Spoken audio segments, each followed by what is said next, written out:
Permanent income hypothesis.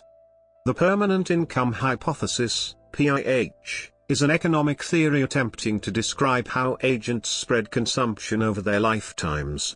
First developed by Milton Friedman, it supposes that a person's consumption at a point in time is determined not just by their current income but also by their expected income in future years, their permanent income.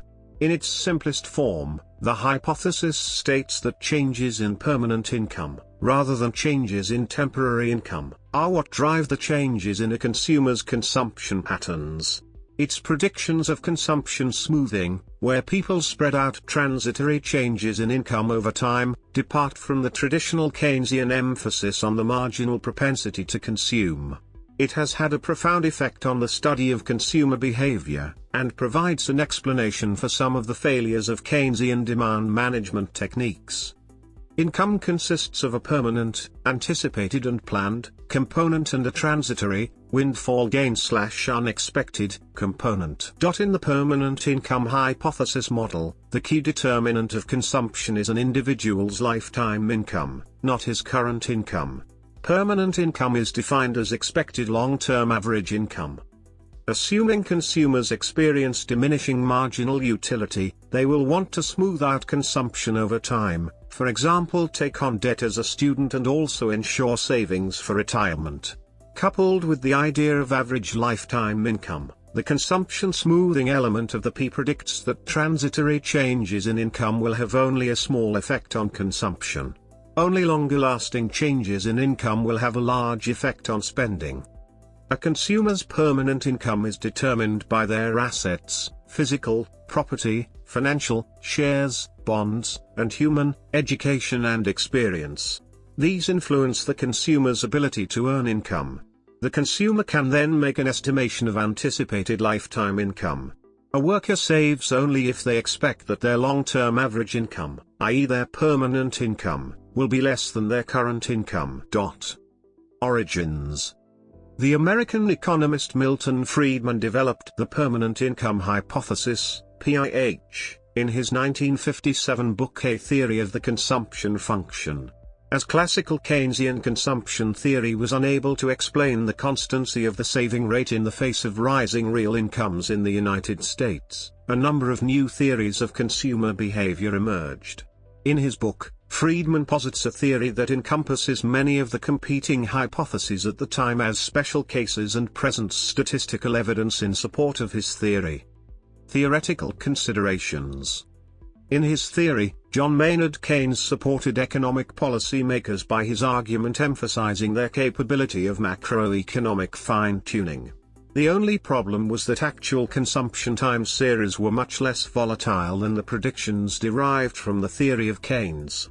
For Keynes, consumption expenditures are linked to disposable income by a parameter called the marginal propensity to consume. However, since the marginal propensity to consume itself is a function of income, it is also true that additional increases in disposable income lead to diminishing increases in consumption expenditures. In other words, the marginal propensity to consume has an inverse relation with real income. It must be stressed that the relation characterized by substantial stability links current consumption expenditures to current disposable income, and, on these grounds, a considerable leeway is provided for aggregate demand stimulation, since a change in income immediately results in a multiplied shift in aggregate demand. This is the essence of the Keynesian case of the multiplier effect. The same is true of tax cut policies. According to the basic theory of Keynes, governments are always capable of counter-cyclical fine-tuning of macroeconomic systems through demand management. The permanent income hypothesis questions this ability of governments. However, it is also true that permanent income theory is concentrated mainly on long-run dynamics and relations, while Keynes focused primarily on short-run considerations. The emergence of the P raised serious debates, and the authors tried either to verify or to falsify the theory of Friedman. In the latter case, arguments were directed mainly towards stressing that the relation between consumption and disposable income still follows, more or less, the mechanism supposed by Keynes. According to some hints dropped in the literature, P has the advantage, among others, that it can help us resolve the alleged inconsistency between occasionally arising large-scale fluctuations of disposable income and the considerable stability of consumption expenditures. Friedman starts elaborating his theory under the assumption of complete certainty. Under these conditions, a consumer unit precisely knows each definite sum it will receive in each of a finite number of periods and knows in advance the consumer prices plus the deposit and the borrowing rates of interest that will prevail in each period. Under such circumstances, for Friedman, there are only two motives for a consumer unit to spend more or less on consumption than its income. The first is to smooth its consumption expenditures through appropriate timing of borrowing and lending, and the second is either to realize interest earnings on deposits if the relevant rate of interest is positive, or to benefit from borrowing if the interest rate is negative. The concrete behavior of a consumer unit under the joint influence of these factors depends on its tastes and preferences. According to the distribution of consumption across consecutive periods is the result of an optimizing method by which each consumer tries to maximize his utility. At the same time, whatever ratio of income one devotes to consumption in each period, all these consumption expenditures are allocated in the course of an optimization process, that is, consumer units try to optimize not only across periods but within each period.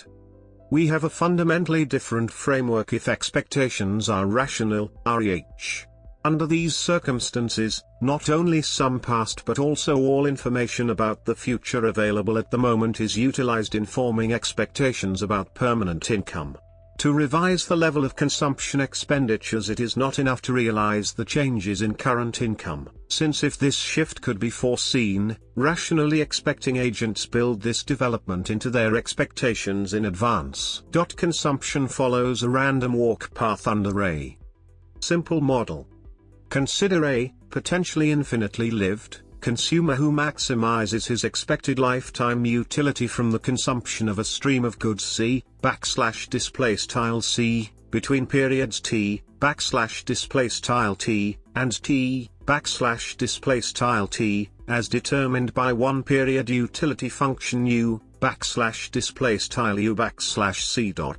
In each period T, \T, he receives an income YT, \Y sub T, which he can either spend on a consumption good CT, \C sub T, or save in the form of an asset AT, \A sub T, that pays a constant real interest rate R, \R, in the next period. The utility of consumption in future periods is discounted at the rate beta, 0, 1, \beta_in, 0, 1. Finally, let ET, \operator name, ET, denote expectation conditional on the information available in period T, \T.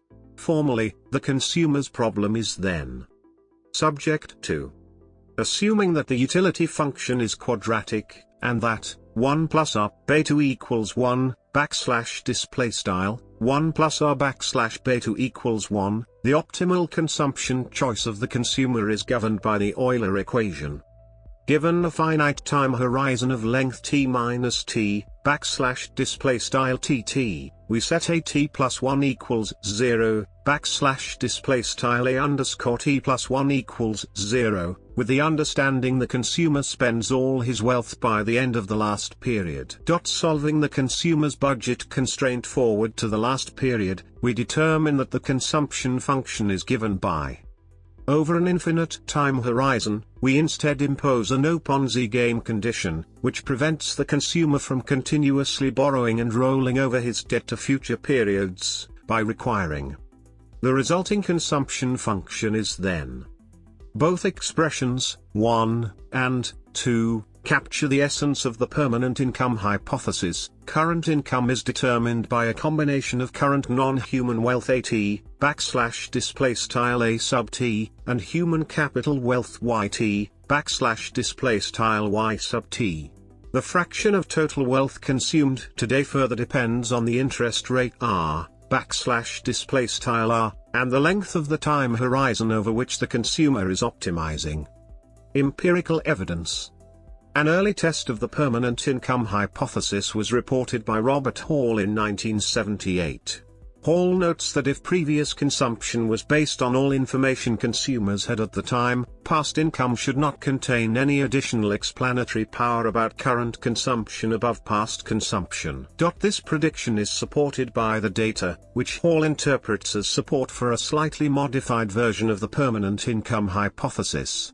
Hall and Frederick Mishkin, 1982, analyze data from 2,000 households and find that consumption responds much more strongly to permanent than to transitory movements of income, and that the P is compatible with 80% of households in the sample.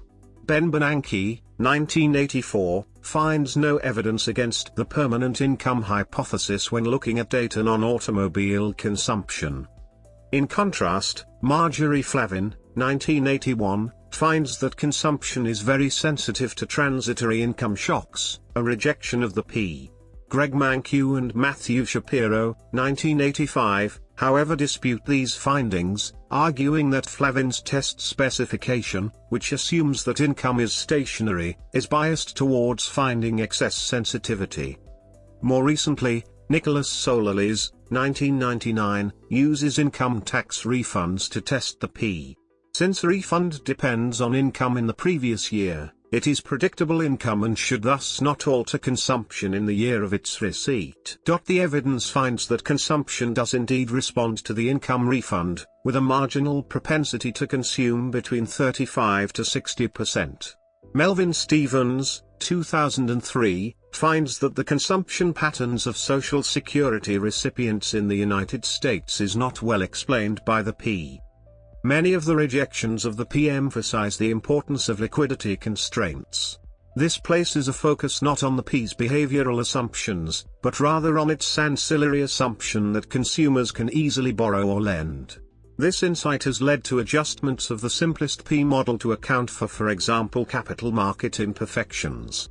Some of these adjustments to the P, such as the buffer stock version of Christopher Carroll, 1997, have added further evidence supporting consumption smoothing.